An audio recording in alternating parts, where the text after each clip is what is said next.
the note that says that we're being recorded, which means that this is episode 40 of Both Laugh, the Dying Scene Quarantine Chat Show. And for episode 40, we are going international again. Joining us from 12 hours in the future from Shanghai, we have Chachy from the band Round Eye. Chachy, thanks for doing this. Yeah, thanks for having me.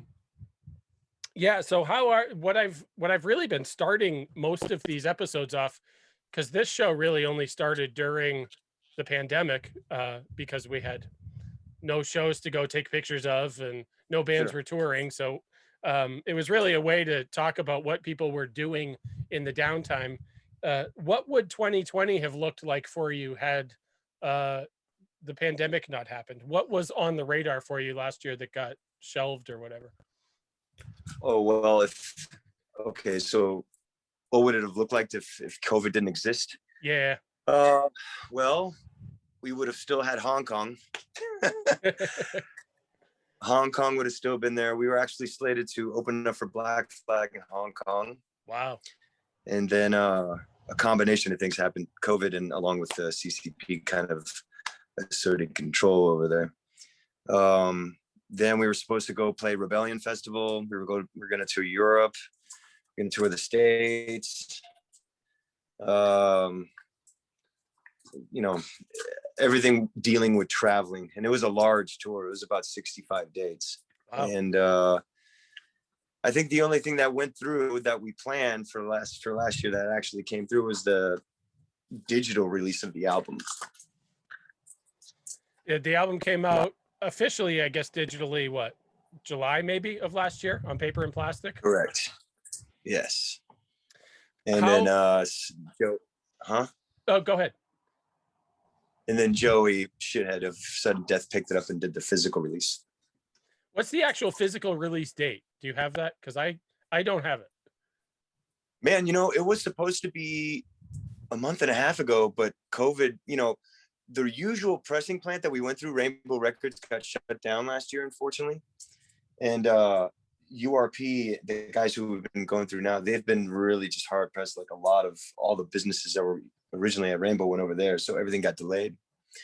So now they just literally 2 weeks ago told me the production was finished and they're now on their way to distributors. So I guess in a week. So imminently, that's great. That's a long time coming. Yeah. Is it man. Is it still as rewarding when an album comes out after delays and delays and delays? Like, because I would assume that if you've got the album done and ready to go and people can hear it digitally, especially, is it sort of anticlimactic when the physical one comes out, or is it still pretty awesome to have something physical? Well, for me, I don't know about you, but I listen to my records. I like to listen to them in one sitting and physically. Yeah. And it kind of felt like the record just never came out until I have it in my hands, Right. And so now it actually feels like it's finally arriving, because the digital release kind of felt like a stillborn child, Right. Sadly but true. It was there, yeah, but the full, I don't know, you don't get the same feel digitally. You got like the weird stops when on MP3s, and it just doesn't flow. And plus, also the vinyl release has we rearranged tracks and we actually added some smaller things, and it feels much more like what we intended. It seems any physical release seems more like an art, like a piece of art, rather than just like watching a TV show, or like. Oh, for sure. Digital releases seem like just watching a TV show on Netflix or something. Like the thing that's bugged me ever since. Call me old school, whatever, but I don't know. I just like looking at the covers when I'm listening to the album, and I like looking at the cover, reading the names, even though I don't know who the names are, but I do some I just like doing investigation work when I listen to records. See if there's anything I recognize. I'll even read the special thanks.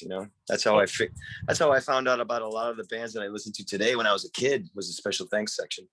Oh, absolutely. That's how you discovered new music. Like if there was a label that put out an album that you liked, then you looked at who else was on the label and who those people used to be in bands with and all that shit. Yeah. That was the best part of hanging out at the record store. Exactly. And with this record in particular, the lyrics are fairly, I mean, pretty important considering the subject matter. This record, we're kind of just focused entirely on the CCP. So it makes a big difference to know what we're singing about on this one. I mean, not that it didn't in the previous releases, but a lot of people aren't aware of what's really going on out here. Yeah, and I'm probably chief among them. I like to think that I'm well versed and well read, except that I mean, even musically, my knowledge of Chinese music essentially starts and ends with Car Sick Cars, and I don't even know how they came across my radar a handful of years ago. So I'm very much in the dark uh, about the culture and about the scene and about politically what goes on there. Because we Sure. we Car Sick obviously Cars, get. I mean, that makes sense for Car Sick Cars. Car Sick Cars was, I mean, they're a big indie band. They're probably one of the biggest indie bands, especially culturally out here. Those guys are what kind of threw the doors open in terms of the Chinese underground. Yeah. Especially with their anthem song Zhongnan Hai. So, but there's like a lot of other bands in that. Yeah. Oh, I'm sure. I guess I live in a bubble as much as I like to think that I don't, as a proud Massachusetts progressive liberal or whatever. Well, no, I mean, it's just inevitable that you would be like that because those guys don't get a lot of coverage. Yeah. And it's very difficult for them to get outside because I mean, just the legalities and the paperwork, everything like that. And the Chinese music market is kind of insular. You don't see a lot of those guys going out too often. Every once in a while, you'll see something like Retros opening up for Depeche Mode or an exhibition of Modern Sky show in Seattle or New York. But they don't really, some of them tour a lot, like Demerit and SMZ, but it's not a very common thing. When you say tour, that doesn't mean just inside China. That means outside China, right? Oh, that's what I mean. Outside China. Is it easier for an expat band to tour outside China than it is for native Chinese, or does it not make a difference? Well, it depends where that expat's coming from. Okay. But I have an American passport, and Round Eye, we have how many nationalities? We have 3 nationalities in our band now: American, Irish, and Italian. Yep. And for the most part, when it comes to Western countries, that's hasn't been problems with our tours. But sometimes you get to an area where it could be a little hazy. You know, the legalities of going to these places.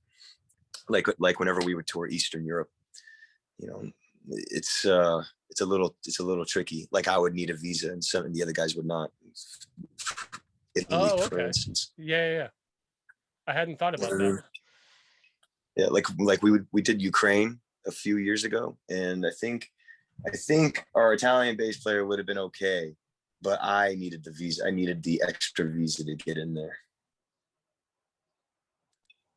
And that stuff you have to line up months in advance, I would imagine, right? I mean, granted, you're probably going to line up months in advance anyway, but to have all those extra steps. For sure. And a lot of these countries, you know, thankfully have like the visa, like once you arrive there. Like Cambodia does it the same way too. Vietnam, a lot of Southeastern Asian countries do that, where you get the visa when you arrive there. Oh, okay. But you still need the paperwork to get in. Right. It is easier to tour outside of China as a foreigner, though, to leave the country. Because as a Chinese citizen, you're going to be facing a lot of stuff that's kind of built into the system, the Chinese system, not the foreign system, but the Chinese system, to prevent them from coming out. They have a lot of loopholes they need to jump through getting out of here. Is that based out of fear of them staying when they leave? Probably partly, yeah. I mean, sort of like Cubans in baseball, right? Like the way that the Cuban government didn't want people to leave because a little bit, yeah. Because they would stay. The laws here concerning that change kind of drastically every year. Okay. But I remember for a long period of time, if you had to be it depends on what province you're from too. I think people from Shanghai they have kind of an easier way of going and traveling outside of China than people from, say, Anhui province or something like that. I know for a long time, some of my friends needed to have a certain amount of money in their bank account in order to leave the country, or they had to have a certain amount of travel experience on their passports. So if it was their first time traveling out of the country, I don't think they would have been able to get an American visa. Really? Yeah, it depends. It's not the same for everybody. All the provinces are not uniform. That seems bizarre. It's China. That's fair enough. How quickly into the pandemic did you guys realize that your plans were going to have to change? Was it sort of right at the beginning, and I can't even remember the funny, timeline. in the beginning, I remember in the beginning that everybody thought that our plans were going to change because of our situation, because of the Chinese side. We did not. I didn't anticipate it just completely leveling Earth. You know what I mean? Right. The way it did, at least the Western world. No, I guess India too, right? Yeah. I didn't anticipate the rest of everybody just kind of shitting the bed.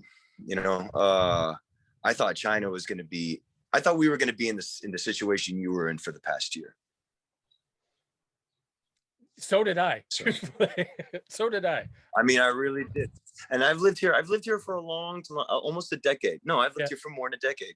And, you know, Shanghai, yes, is a very modern city now. But all you have to do is go 30 minutes outside of the city and you're right back into the wet markets and unsanitary, you know, the guys just spitting it's just kind of unsanitary. And a lot of parts of China are almost third world. So when I first started hearing of COVID, I really wasn't surprised at all. I mean, I was like, well, I'm surprised it didn't happen sooner. You know, the way that things are here. It's not downing the country, but it's just, you know, there's not a lot of sanitation with these places. And then look what happened. How quickly did the tide turn there? I mean, how bad? Oh, it was, obviously that was sort of the origin, but how quickly did things get better? You know, one thing I will say about how the Chinese run things with this, you know, with how the CCP has been doing things is when they want to shut the place down, they'll shut it down. Yeah. And nobody became like, oh, you're treading on my rights with the mask and all that crap, because if you did that, you go to a gulag. Well, right. So, I mean, I'm making light of it now, but it's, you know, you got to give credit where credit's due. We are out of it. And, you know, it's amazing that it happened that way, but it came at an unfortunate cost. Wuhan was devastated, and the numbers that the Chinese government have been offering up in terms of casualties is complete bullshit. No way. Of course. I remember the first couple of weeks that started happening, when they started hushing up the doctors. We have a social platform out here called WeChat, and I remember seeing all sorts of posts from nurses and doctors and civilians in Wuhan just saying, you know, really freaking out and saying that there's a big cover up, and everybody around here was like, oh, it's just sensationalist news, don't listen to it. You know what I mean? Why are you spreading disinformation? Why are you panicking everybody? And look what happened. We sort of everything got shut down pretty quick. Yeah, we did. We sort of had both sides of that. Thankfully, on this they side. shut everything down. And yeah, I definitely witnessed. and I can't. It's not just the government. Yeah, the government shut everything down. The people followed suit. Nobody was playing around with this.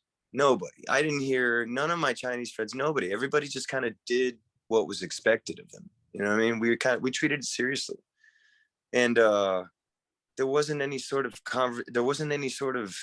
debate about whether you should wear a mask or the efficiency of a mask or what the symbolism of a mask or anything. It was just, okay, this is like SARS. Let's act accordingly.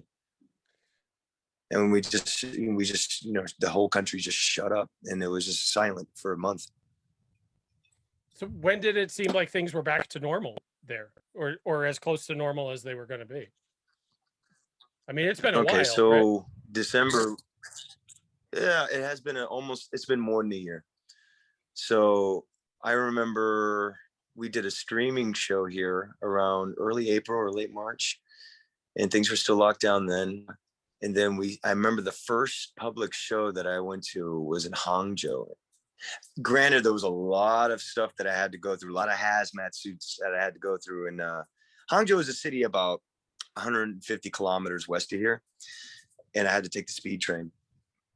And in order to do that, you need your passport and you need all the stuff. And yeah, it was difficult to get there, and there was a lot of checkpoints and a lot of questions. But I got there, and I stayed at a hotel, and everything was okay. So that was late April, and so we've been normal for over a year. I was going And to what say, I mean my normal for the record, is that's April of 2020, April of last year. correct. Yeah, April of 2020. So for comparison's sake, as we started talking, Massachusetts is pretty good. Our COVID numbers are really good. Our vaccination rates are pretty good. The first Great. show last night was the first show I had been to in 472 days.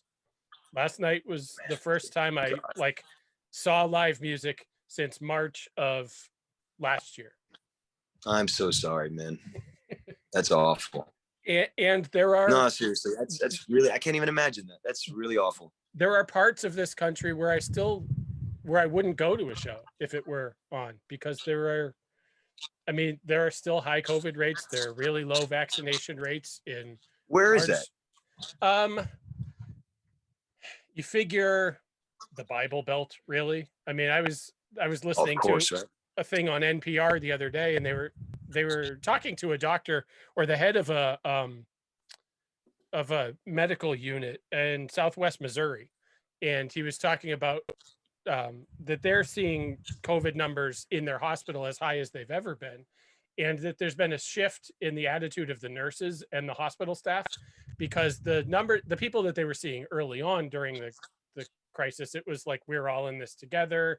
It sucks, but we'll get through this, da da da da. But now that we're a year past that point and people have had the opportunity to get vaccines at least since January, all of the cases that they see now are entirely preventable, right? And so everybody that's flooding the hospitals now in certain places, but it's especially the red territories, it's especially the rural territories, and it's especially the evangelical territories, where it's all cases that could have been preventable. And they're still seeing a lot of patients that don't believe that they have COVID, that they still think it's a government conspiracy or a Chinese conspiracy or et cetera, that they don't have it. Mind you, they're on death's door because they're in the hospital and on ventilators, and still don't think it's okay, that man. They got the power of Christ. It's so bizarre to me. It is. And so that's kind of what the doctor was saying, that the nurses used to be all in unison, and now they're just like, you morons, this was completely preventable. This is completely and entirely your fault, God, it makes me wonder, I wonder how this whole thing would have turned out if it wasn't an election year. Yeah, I don't know if it would have been better or worse, given who was in charge last year and who's in charge now, what our options were. I don't know if it would have been better or worse. Yeah, that's a shame. That's really, it doesn't surprise me. I mean, I grew up in Florida, so. Well, so, okay. I mean, it doesn't surprise me at all. Yeah. Let's talk about Culture Shock Treatment, because it's a really cool album and it's a fun album, and you recorded with Mike Watt. And how awesome is recording with Mike Watt, because he is one of those guys on my list. I've had the opportunity to interview him and to meet him in person, and he's like one of those guys that's up on that pedestal. Well, the question, what was it like recording with him? Yeah. How did that come about? And then what was it like recording with him? The connect between us and Watt was our first saxophone player was one of our first saxophone players was Steve McKay of the Stooges. Okay. And so he was, because Mike was a Stooge for almost 10 years, right? And so we used to tour China with Steve, and every time we'd go and play the Bay Area, Steve would come out and sit in with us on a set. And then one day we just started talking about it. I was like, "What, do you think Mike would like coming out here?" He goes, "Are you kidding me? Of course he would." And so we got in touch with him, and lo and behold, he would. But it took a couple of years to to really flesh it out and get every, because he's busy. He's always jamming Econo, right? Yeah, right. And so, but finally the stars lined up and we got him out here and we really hit it off. It was just an excellent experience. He's such a sweetheart. I love that guy. And we just developed a fantastic rapport. And then the years after that, every time we went to Pedro, he would come out to see us. We'd be hanging out with the Recess Records guys and Toys That Kill guys and Saccharin Trust, and it's just all those guys hang out together. You know, they all go to the same. They all heckle each other at their own shows, and it's just a very it's very familial. It's really nice and homey whenever you play that. It's not like playing in LA. Pedro's a very different thing. Yeah. And then one day we were all just sitting around talking, and then we asked, we told him we wanted to record an album. He goes, well, I want to do it. And I was like, yeah, no problem. I'm not going to fight you on that. Right. And then once we agreed to do it, we asked him if he could produce it and guide us through it. He said, okay, well, if we're gonna do this, you gotta have faith in me, right? And you gotta just trust me, right? And then we just went ahead and went with it. I mean, that guy's our hero, for the longest. I mean, I loved pretty much everything he's ever done.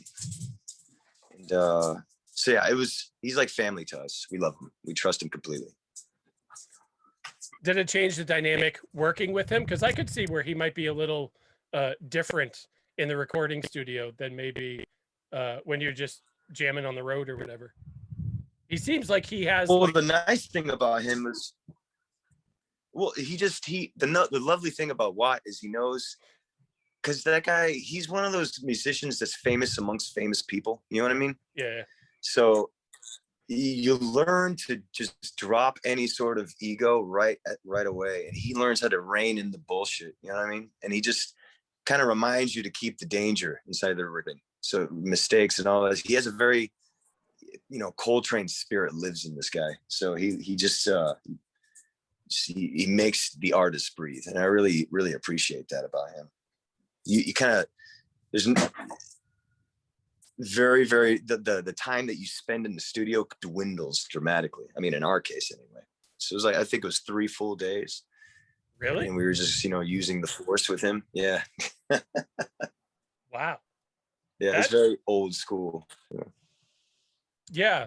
Real. I mean, so that's strange by current standards, or at least it seems that way, especially because It was to me.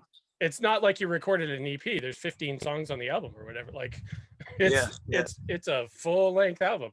And there's a lot going on that album. And there's a lot of different sounds and the textures and whatever. Yeah. And, And also, I mean, we practiced a lot. When we figured out and had everything in concrete, that we're going to be recording with Watt on this day, we set aside a week before we went on tour in America with MDC and Verbal Abuse. And we set aside a week before we went on that tour to work with Watt and Pedro. And so we practiced for months and months and months. So when we went in there, everything, it didn't take many takes. It took maybe 2 takes, 3 takes each song, sometimes 1. And we were ready to go. Watt would, he would guide us when it came to like the arrangements of, or the attitude of the song. You know what I mean? Like he was like, I don't believe you. Play it again. Play like you're playing the good one, So he'd fuck with us the whole time, but it was all in love. I can picture him saying, like, getting the opportunity to pick his brain.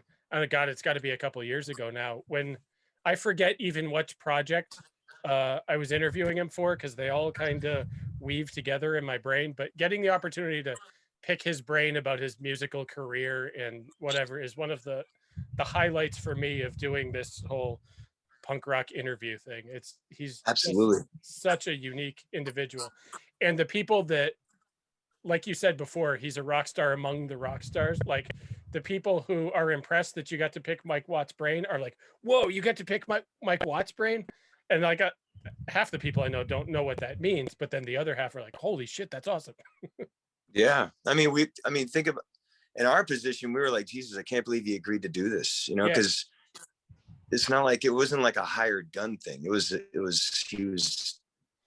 wanted to do it as a friend, you know what I mean? So we were just like, okay, well, let's see where the ship sails to, and it was amazing. It was great. And what's even more impressive is that what we got to meet Pizzo, and Pizzo is the organist of the Second Men.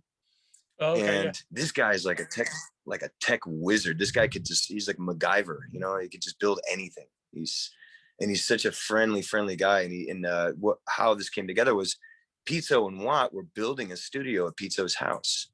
And they called the studio Casa Hanzo, named after these Japanese smut films.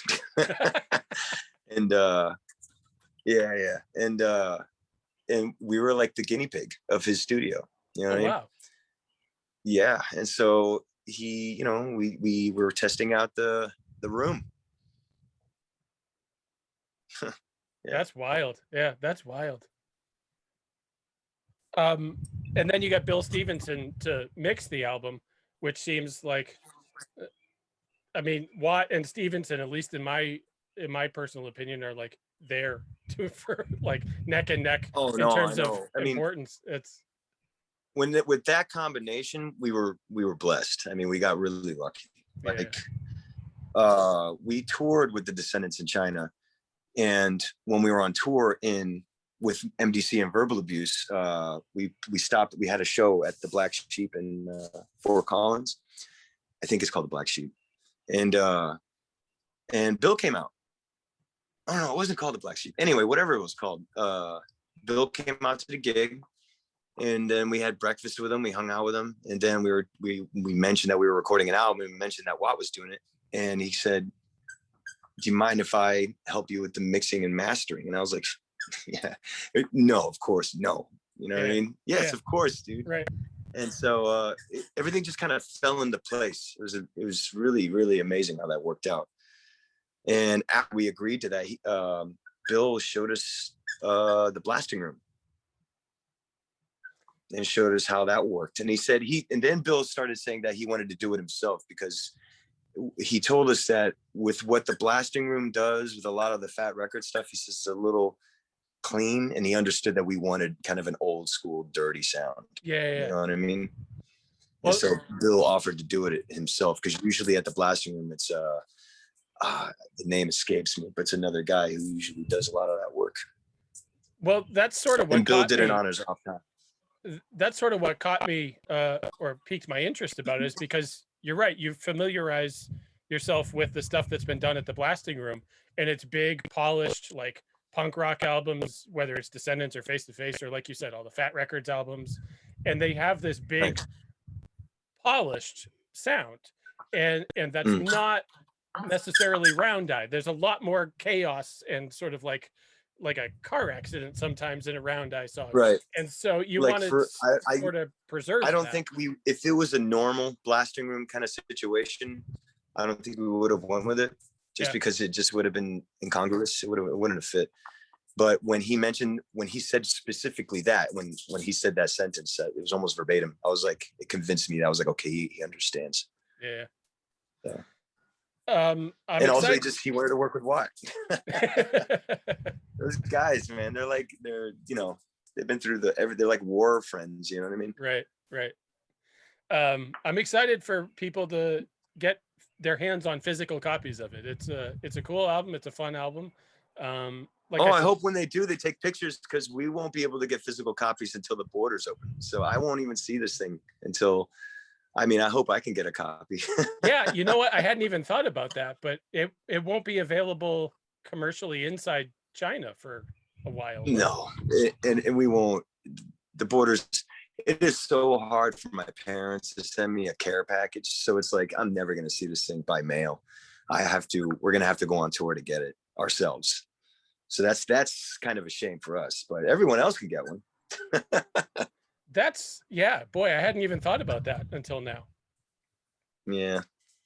Are there places where it will be available commercially in China, just that's down the road, or is that not even a thing? When it comes to commercial distribution from the West to the East to China, they don't really have too many ties. For instance, one of my good friends here, he owns probably one of the very few independent record stores here called Uptown Records. And he's always making back and forth trips between here and Japan. You know what I mean? In the junkyards of Japan, digging through records and then bringing them over here and going through all of these customs loopholes, you know, claiming it as a gift and all this crap. He does this all the time in order to keep his business alive here. So there's no real relationship with distributors in the East, meaning China, and in the Western whatever. So yeah, that's why we're not going to get it. Plus the taxes would just be ridiculous in getting it through customs. Oh yeah. Right. So then, yeah, I mean, we've never been able to do that. Most of our records on vinyl, if you ever see it in China, it's because somebody in this camp brought it here. You know. That's got to be, I mean, because, you know, obviously, like you said before, a physical copy of an album is what it's all about, right? That's the end product. And so that's got to be especially frustrating to know that it exists and that you made it and that you can't see it for a year or whatever after it comes out. Yeah, it's frustrating because then I won't even know if like the print is correct. Yeah, right. You know what I mean? I won't know anything until I actually see this thing. So hopefully it comes out okay. I hope people are listening to what we intended. I think it will be. I trust the people that listen to the test pressings and saw the test, all that stuff. So it should be okay. How quickly does it seem like things might open up? Like, what are you able to do now, tour wise and show wise and stuff like that? And does it seem like things might open up so that you can leave China and take the act on the road? I mean, we've been touring domestically for the past year. So it's kind of interesting because we've been going to parts of China that I never thought I'd really ever play at, you know, especially when it comes to territories closer to Xinjiang, you know. And we've been all over the place. I mean, trying to go to, Harbin, Qingdao, Guangzhou, just all over the country. So that's nice. That's cool. But it's not the same. So we just have not been able to get out of here. We can physically leave, but coming back, you're going to have to do 14 days quarantine in a hotel that you have to pay for, and then 7 more days quarantine inside your own home. Really? So that's, yeah. And all of that can change tomorrow. Yeah. So we're just waiting for that to loosen up. And plus, we're bordering a really hot country right now, so that's not helping things. Yeah, right. India. Right. Man. So yeah, we're kind of stuck here. That's frustrating. Did that answer your question? I'm sorry. Yeah. I mean, so it looks like essentially just touring again within China for the foreseeable future. Yeah, but that's kind of a pain because we're foreigners, right? So we are kind of operating incognito. It's very, very difficult for foreigners to perform here just on a regular basis. Like the process that you would go through for a major act in the States to play, say, a 2,000 capacity venue is the same process that we go through to play a piece of shit dive bar down the street that holds 50 people. Really? You know what I mean? So we'd have to give them all our tax information, our visas, our lyrics, our videos, our pay a $3,000 or Kwai R&B, so $500 retainer fee and all this. It's a lot of bullshit that we have to go through in order to become legally able to play anywhere in China. And that's, like you said, that's including like dive bars or whatever. Yeah, that's including Joe's Pub. You know what I mean? And if you don't follow those guidelines, then you're at risk of the Ministry of Culture coming to your show and really fucking shit up. And we've had run-ins with them before, so we kind of like to avoid it. And so that's just for playing shows. So for getting on a label here, or getting on a streaming service here, or getting on anything here, I mean, you're always under the microscope. So it's not a lot of freedom. So anytime you see a foreign band playing out here, they're usually operating in a very gray area. It's not completely legal. And if it is completely legal, they pay the hell of a lot of money. When you say foreign, like for example, when Descendants toured there, or whatever, is that what you're talking about? Were they sort of navigating in a gray area, or? Descendants was they had their artist visa, but each city that they played in had different rules, and the rules are very unclear. So, for instance, with the Descendants, when we were playing in Beijing, um, we were playing in Beijing, and the first opening band was a local Chinese band called Hangnail at the time. I think they broke up now, but Hangnail. They were playing, and the drummer took off his shirt, and then all of a sudden, the promoter and the owner of the club and my tour manager, they all came up to me and said, "Chachy, we need to come outside. There's a problem." And then I went over there, and there was a Ministry of Culture officer there, and he was pointing at the drummer, and he said, "We're going to shut this show down if that drummer doesn't put a shirt on." And so I was like, okay. And so I ran over to our merch table. I threw him around my shirt. I said, "Put it on. I'll tell you later." Yeah. And he put it on, and we saved the show. Yeah. How many people come out to a Descendants show in Beijing or wherever that was? Well, Like, how again, big a with crowd? the biggest crowd that they had on that tour was in Shanghai, and Okay. that's where we are, right? Yeah. But it wasn't because of that. It was because when promoting these shows, again, you have to go through the same channels. You have to go through, submit the same amount of things, and maybe the paperwork doesn't even get in there on time. You know what I mean? So it doesn't spread through the same channels that a local band would spread through. I think so. All of the clubs that they played, they were all about 1,000 capacity. Shanghai was about 600 capacity venue. And Shanghai, we had about 500 people. Wow. And then Beijing was like 300 people. And in Guangzhou, it got lower around that area. Because Guangzhou and Shenzhen, they played those two cities, and they're very close to each other. Okay. So had they played just one of those things, it would have combined the audiences, which is what usually touring bands do out here. But actually, at the same time, there was a typhoon heading through there. And I actually had to miss that flight because of the typhoon. Wow. They were already there. Yeah, it's always an adventure out here for sure. Yeah, seriously. God bless you for doing it. A lot of respect and appreciation for what you do. I mean, I was stoked too. I've never seen the Descendants, you know what I mean? So I was very happy to get them there. That's what, you never even saw them stateside. No, that was my first time seeing them. That's awesome. Yeah, and it was great. And then not only did we get to see him, but we got to become buddies, and yeah. And then look at him on our album. It's great. It was really a lot of fun, and it was a lot of work. And it was, I thought I was probably, there was times where I was kind of worried I was going to go to jail a few times, but yeah, we got through it. It's all right. Man, I appreciate you doing this. I appreciate you taking time out of your evening to do this.